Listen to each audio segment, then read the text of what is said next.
বন্ধুরা, লোকসভা নির্বাচন এবং তার ফলাফল ঘোষণা সদ্য সমাপ্ত।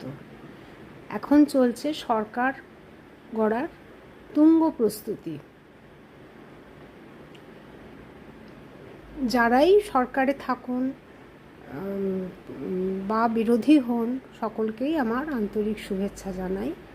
তারা যে শপথ বাক্য পাঠ করবেন তা যেন যথাযথ পালিত হয়, এই আশা।